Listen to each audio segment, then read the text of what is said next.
Muito boa noite a todos.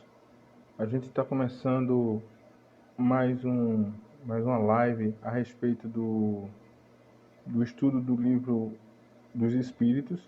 E a gente está indo para a segunda pergunta. Ontem a gente falou a respeito da primeira pergunta do livro dos Espíritos, que foi feita por Kardec, e que Kardec pergunta aos Espíritos que é Deus? E a resposta dos espíritos que a gente debateu ontem foi que Deus é a inteligência suprema e a causa primária de todas as coisas. Hoje a gente vai para a segunda pergunta do livro, em que Kardec pergunta o seguinte: que se deve entender por infinito? E a resposta é que o que não tem começo e nem fim, o desconhecido, o que é desconhecido é infinito. E isso é uma questão bastante lógica, porque é muito comum a gente associar tudo que a gente não conhece, principalmente em quantidade e tamanho, a uma questão infinita. Os números, por exemplo, a gente diz que a quantidade de números que existe é infinita. A quantidade de estrelas que existe nos céus, infinita. Enfim, a gente não consegue, tudo que a gente não consegue explicar ou mensurar ou medir, a gente joga para essa palavra, para esse questionamento de infinito. Então, a questão do infinito fica bem definido aí, explicado pelos espíritos, mas isso já faz parte de uma questão que Kardec fala, que é exatamente o seguinte, que é a questão da gente. Ele prepara o terreno para a terceira pergunta. Ele prepara o terreno para a terceira pergunta, que diz o seguinte: poder-se-ia dizer que Deus é infinito? A gente poderia dizer que Deus é infinito? E é uma explicação que muita gente coloca quando muita gente não sabe explicar ou não sabe definir Deus, até porque Deus ele não pode ser definido, de que a gente encontra em muitas. É muito comum a gente explicar encontrar essa resposta. O que é Deus? Deus é o infinito. É claro que Deus é infinito, porque ele não tem definição. Então a resposta dos Espíritos diz o seguinte, repetindo a pergunta, poder-se-ia dizer que Deus é infinito? Então a resposta é que é uma definição incompleta, que é uma pobreza da linguagem humana, insuficiente para definir o que está acima da linguagem dos homens. Deus é infinito em suas perfeições, mas o infinito é uma abstração, ou seja, é algo que as pessoas utilizam para definir Deus porque elas não têm esse conceito sobre ele. Dizer que Deus é o infinito é tomar o atributo de uma coisa pela coisa mesma. É definir uma coisa que não está conhecida por outra que não o está mais do que a primeira. Ou seja, se você não conhece nem o infinito, como é que você vai definir que Deus é o infinito? Então, como eles dizem, é uma pobreza da linguagem humana. O homem, quando não consegue definir determinadas coisas, quando ele não consegue mensurar, diria que a gente sempre joga para o infinito. Então, a gente vai agora entrar num ponto desse livro que são as provas da existência de Deus. E isso é uma questão bem interessante, tá? A quarta pergunta, que é quando entra nessa questão das provas da existência de Deus, diz o seguinte: onde se pode encontrar a prova da existência de Deus? Isso é uma questão que as pessoas batem muito, principalmente a questão dos os ateístas. É muito comum a gente encontrar ateus que cheguem para a gente e dizem assim, então prove, onde é que está a prova que Deus existe? A gente sempre bate de frente com algumas pessoas que jogam essa pergunta para a gente. Então a prova, a resposta que os espíritos dão para a gente, que é uma resposta bastante coerente, diz o seguinte, que essa prova da existência de Deus está num axioma, ou seja, numa verdade, num atributo que a gente coloca às nossas ciências. Não há efeito sem causa. Procurai a causa de tudo o que não é obra do homem, e a vossa razão responderá. É justo isso tudo se reporta à primeira pergunta que diz que Deus é a causa primária de todas as coisas. Então, todas as coisas que não são obras do homem, principalmente os fenômenos da natureza, são exatamente as obras de Deus. Então, se a gente procurar a evidência de Deus, da existência de Deus, é simplesmente a gente olhar e ver que tudo é causado, toda causa, é, perdão, todo, todo um princípio de uma causa que não seja obra do homem é a existência de Deus. Então, para crer-se em Deus, é um comentário de Kardec isso, para crer-se em Deus, basta que se lance o olhar sobre as obras da criação. O universo existe, logo tem uma causa. Duvidar da existência de Deus é negar que todo efeito tem uma causa e avançar que o nada pode fazer alguma coisa. Ou seja, vamos explanar mais essa opinião aí, esse comentário feito pelo próprio Kardec. Ora essa, muitas pessoas atribuem que o universo ele partiu de uma explosão, do Big Bang, etc, etc. Interessante. Quando a gente tem essa ideia de que o Big Bang, ele... Seja bem-vindo, Anderson. Que o Big Bang ele é um choque entre duas partículas, que elas estavam lá estabilizadas, estavam tranquilas, lá quietinhas, e aí alguma coisa fez com que essas partículas se chocassem, e aí houve uma grande explosão e tudo funcionou e tudo apareceu dentro do universo a partir daí, e tudo se expandiu a partir dessa explosão.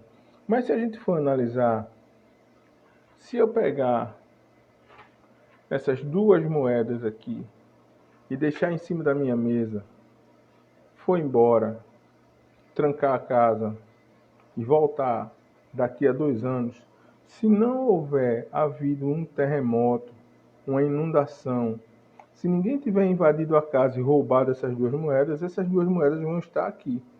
Ou seja, se essas partículas estavam lá quietinhas, como se diz, e elas alguma coisa desestabilizou o equilíbrio delas, essa coisa provavelmente é o agir de Deus na natureza. Então é uma questão de raciocínio lógico.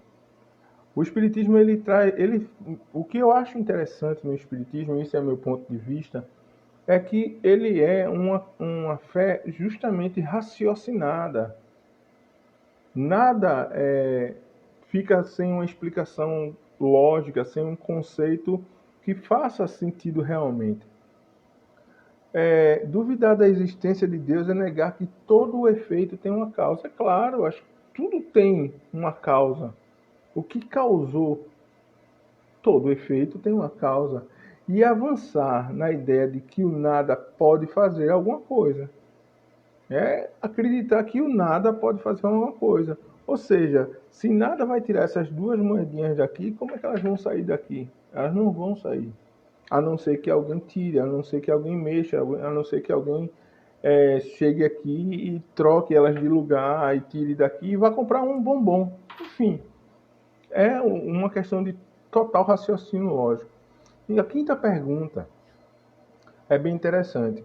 Que dedução se pode tirar do sentimento instintivo que todos os homens trazem em si da existência de Deus? Olha só, a pergunta é bastante interessante.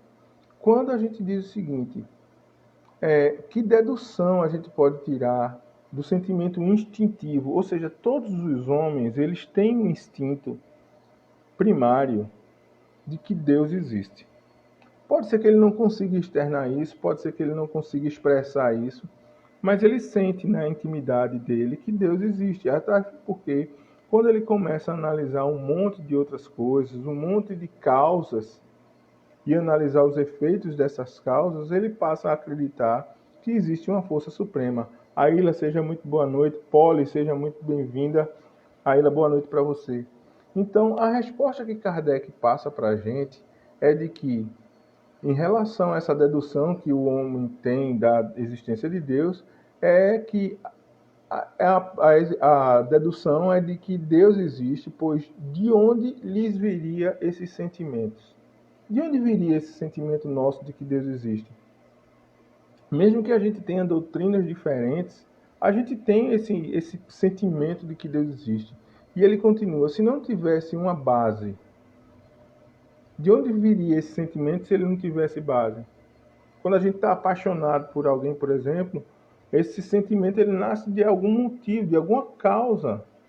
Alguma coisa causa essa paixonite. É ainda uma consequência, os espíritos continuam, é ainda uma consequência do princípio, que não há efeito sem causa.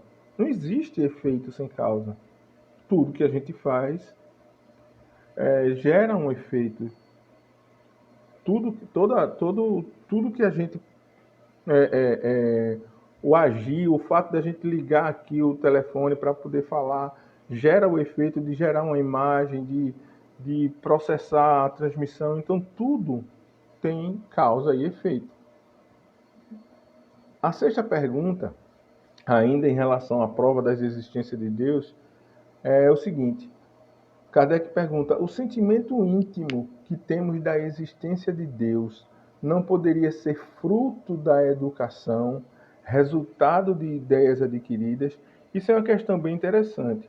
Quando a gente passa a analisar que a gente é educado desde a infância, em muitos casos, a ir para uma igreja, ou então fazer parte de um grupo, seja lá o que quer que seja, ou então que os pais da gente, mesmo que não levem à igreja, em geral, eles colocam na cabeça da gente que Deus existe.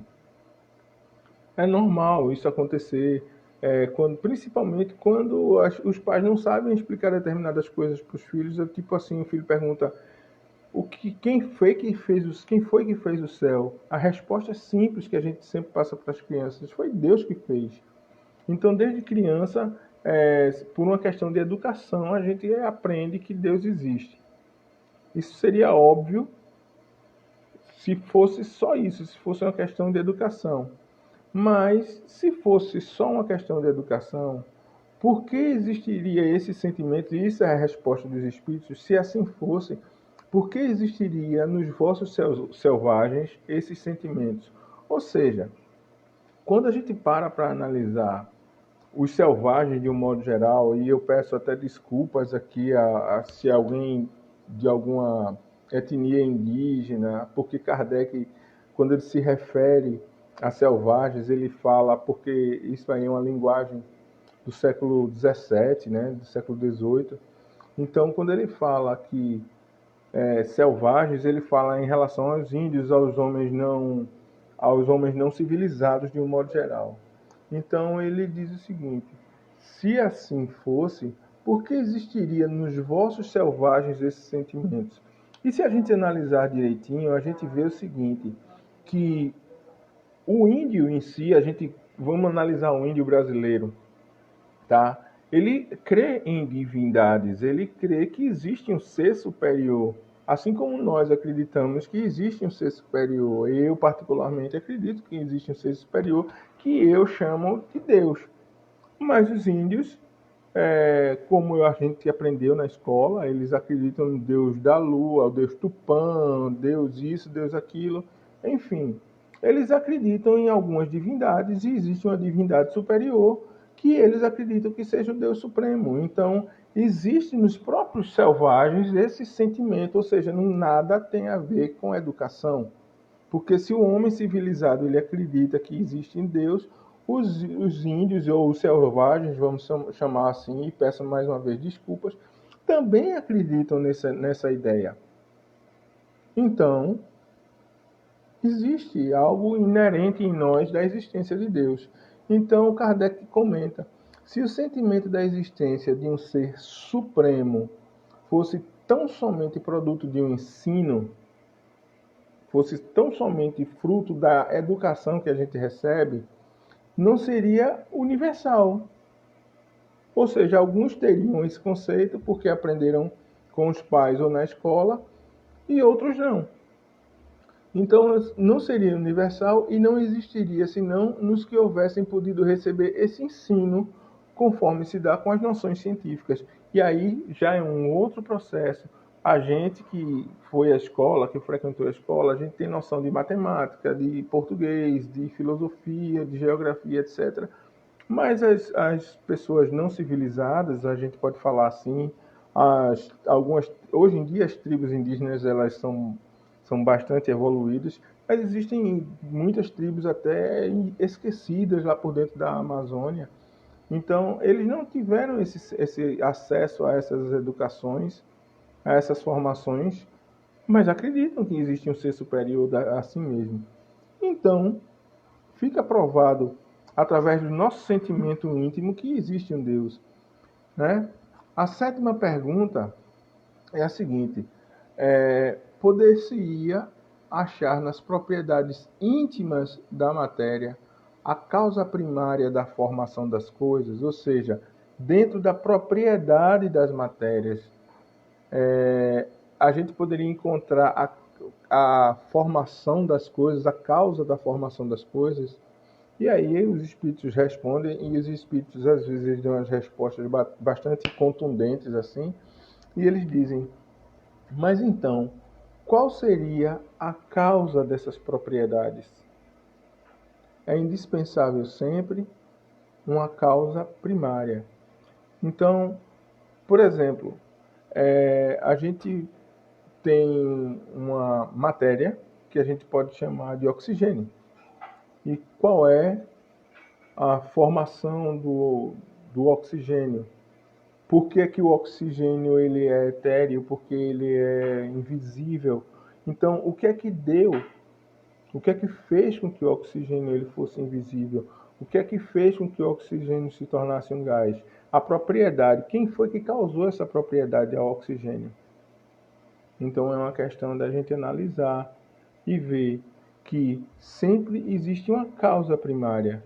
E quando a gente volta a isso tudo, a gente volta à primeira questão, que diz que Deus é a causa primária de todas as coisas. Ok? A gente parte então para a pergunta número 8, que diz o seguinte: que se deve pensar da opinião dos que atribuem a formação primária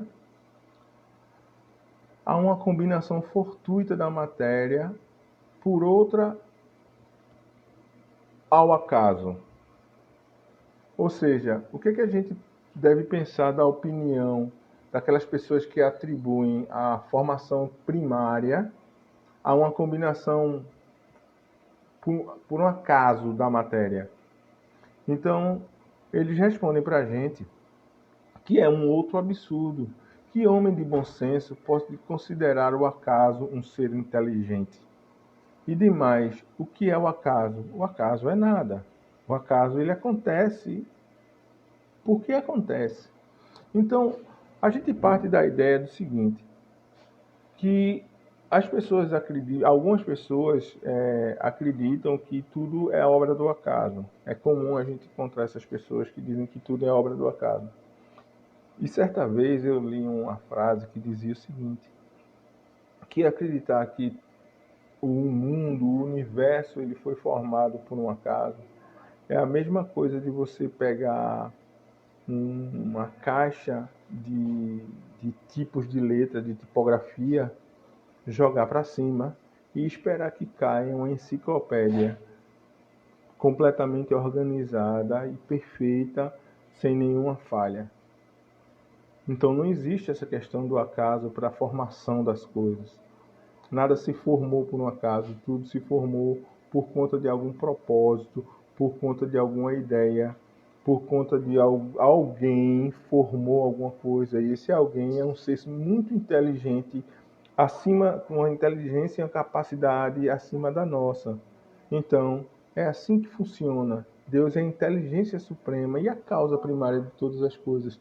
E existe ainda um comentário de Kardec em relação a isso, que diz que a harmonia existente no mecanismo do universo patenteia combinações de desígnios determinados e, por isso mesmo, revela um poder inteligente. Atribuir a formação primária ao acaso é insensatez, pois que o acaso é cego e não pode produzir os efeitos que a inteligência produz. Um acaso inteligente já não seria acaso, seria outra coisa, seria inteligência. Acreditar que a sorte cria alguma coisa, a sorte, o que é a sorte? É um ato falho em determinado momento que deu certo. Então, é uma coisa, são questões que precisam ser pensadas e repensadas quando a gente bate de frente com algumas pessoas que vão lançar questionamentos a gente e, às vezes, questionamentos que a gente faz a nós mesmos. Quantas e quantas vezes eu já não me peguei fazendo essas mesmas perguntas? E é por isso que eu acho tão interessante o Espiritismo e eu sou muito fã desse livro, porque ele traz respostas de cabedal, de propriedades, respostas que fazem sentido às perguntas que eu me fiz durante muito tempo na minha vida.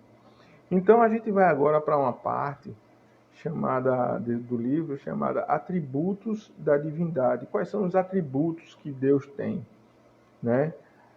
A gente ouve muito as pessoas falarem o seguinte: Deus é justo, Deus é bom, Deus é misericordioso, Deus é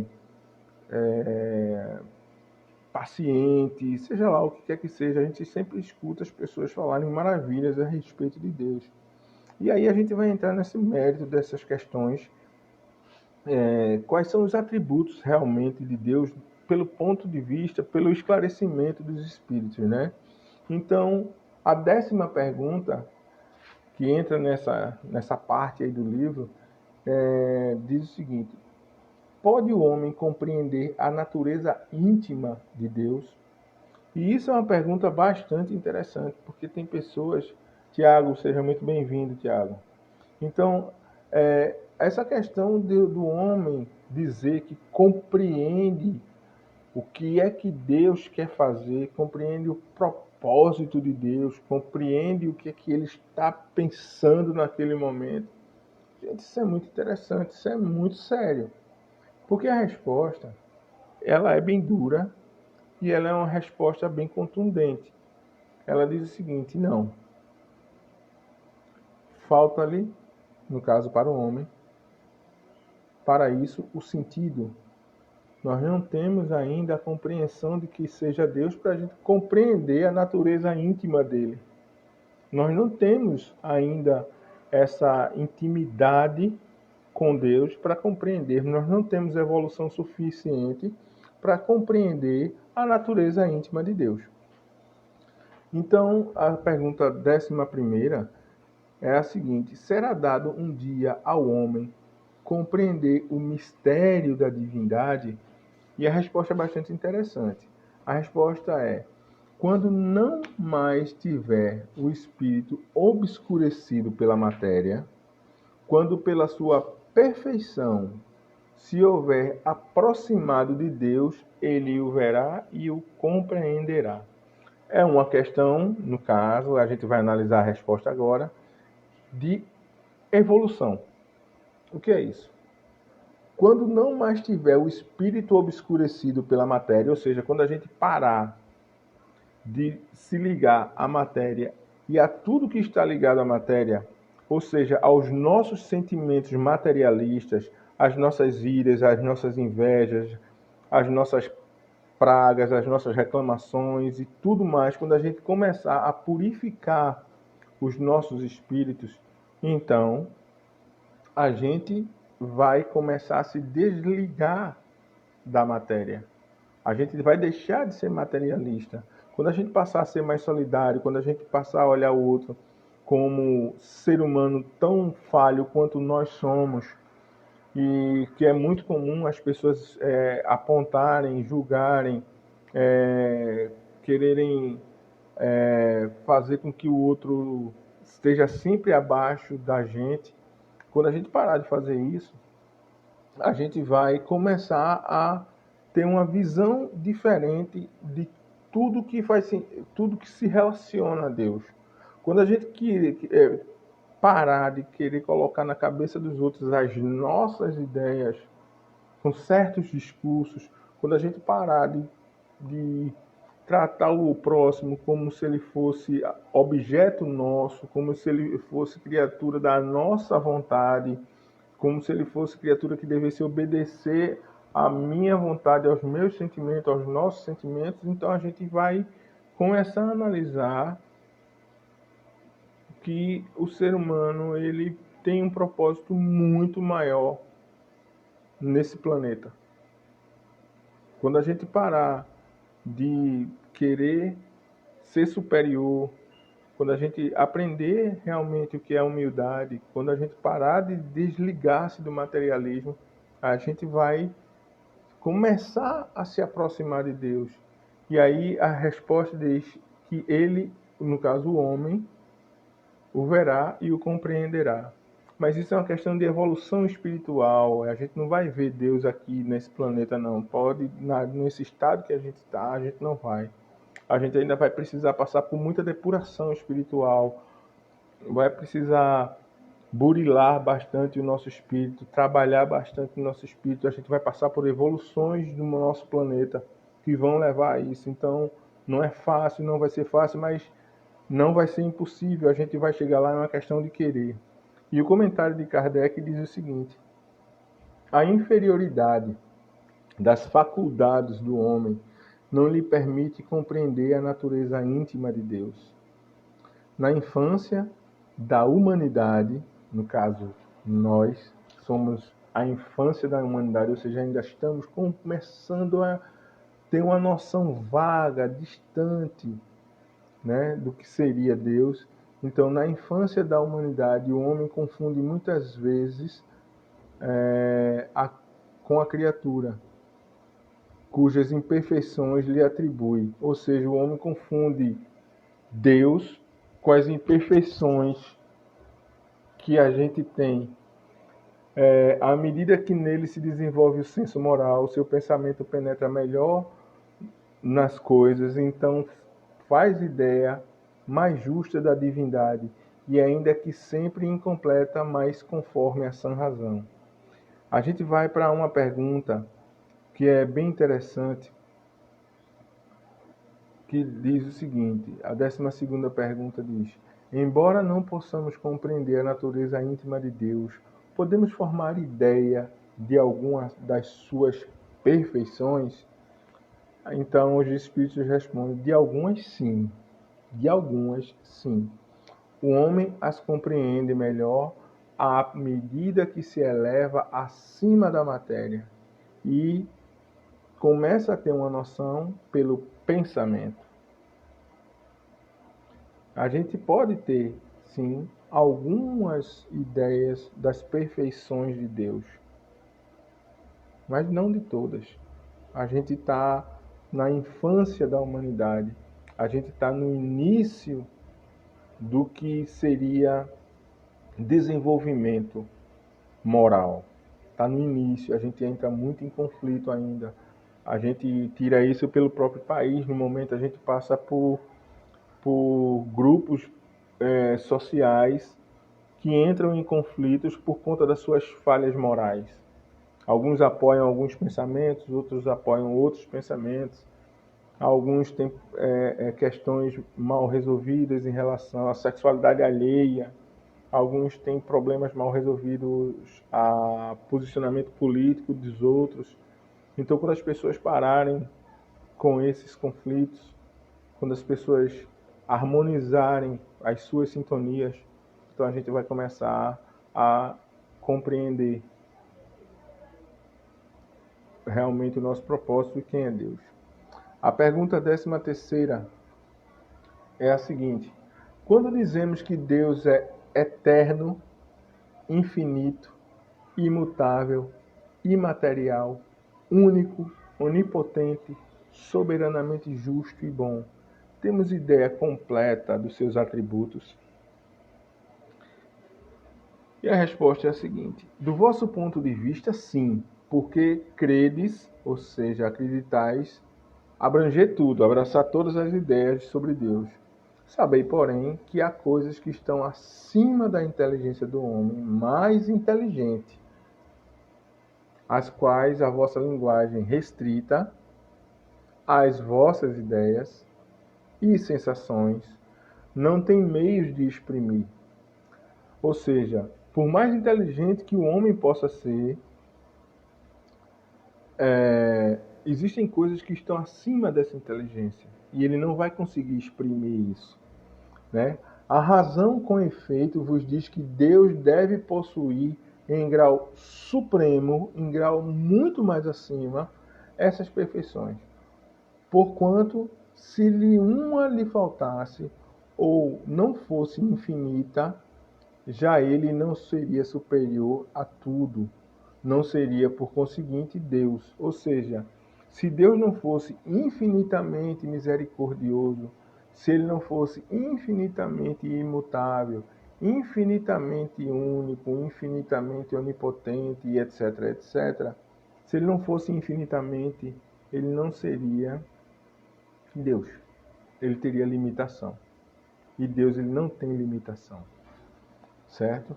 Então, ele diz o seguinte ainda, o Espírito que respondeu isso diz o seguinte ainda.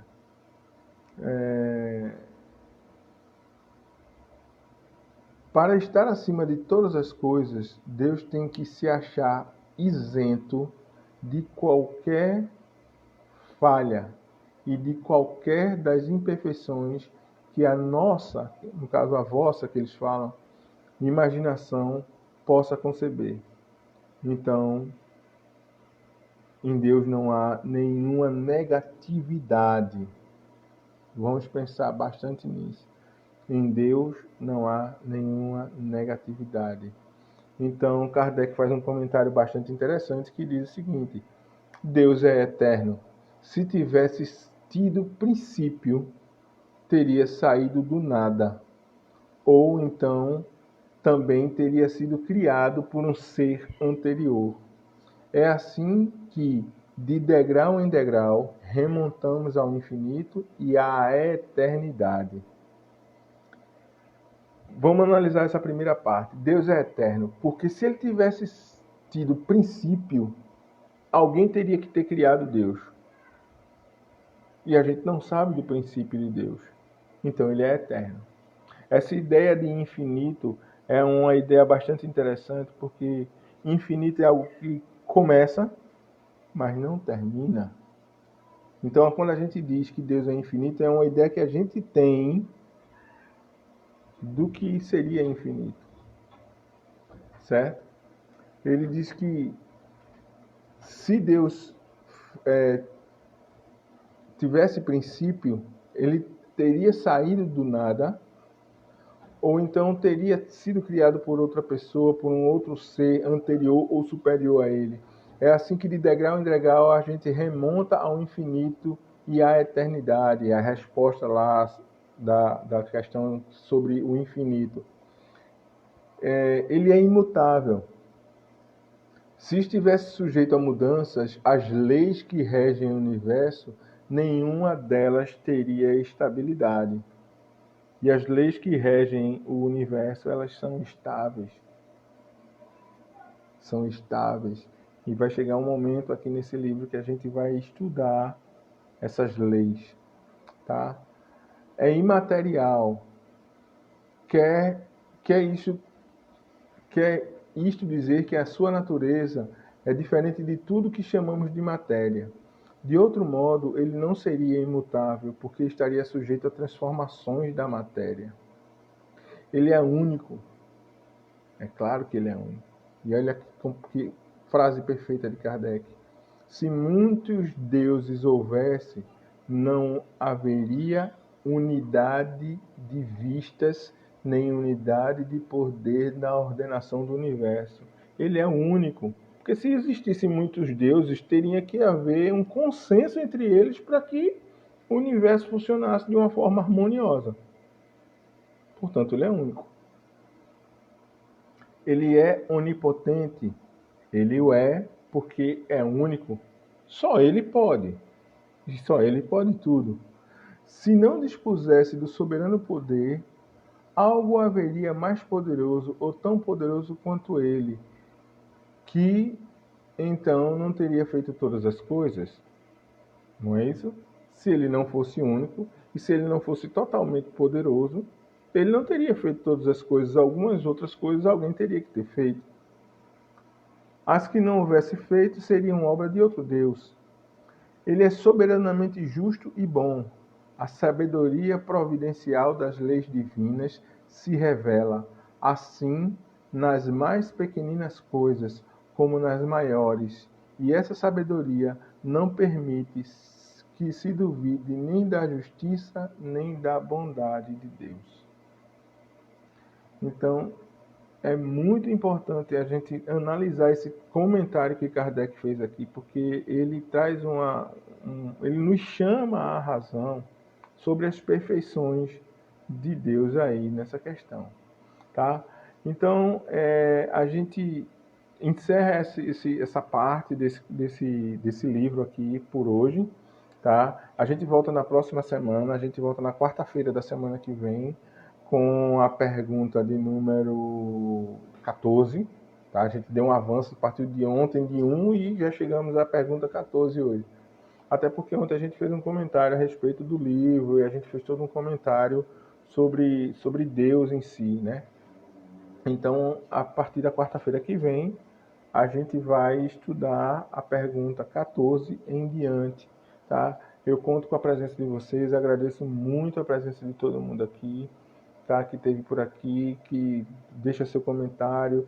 Eu queria agradecer muito as pessoas que, mesmo sem comentar, visualizam lá. Vocês não sabem quanto é importante para mim e saber que de uma forma ou de outra tem algumas pessoas que estão absorvendo esse conteúdo, porque afinal de contas eu não faço a live para mim, eu faço a live porque eu tenho o propósito de expandir, né, de divulgar, de disseminar esses ensinamentos aqui, tá bom? Então eu desejo a vocês uma excelente noite, que Deus abençoe a noite de todos vocês.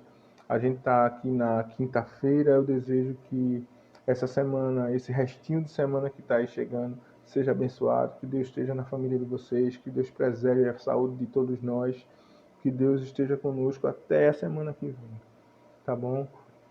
Façam suas preces, lembrem-se daqueles que estão doentes, lembrem-se dos médicos que estão trabalhando nessa pandemia, na linha de frente, aí por tudo.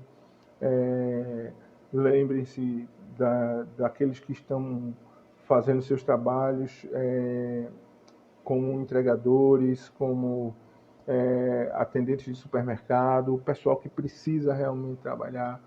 Quem não tem necessidade de trabalhar, que pode trabalhar em casa, tem um certo privilégio, não tem tanta necessidade de ir para a rua. Então, peço a todos que se preservem, cuidem-se, fiquem em casa. Vamos ter um pouco mais de paciência, já tem vacina chegando, a gente tem alguns meses aí ainda para ser vacinado, então é preciso coerência nisso tudo, tá bom? Que Deus abençoe a todos, até a próxima semana. Boa noite.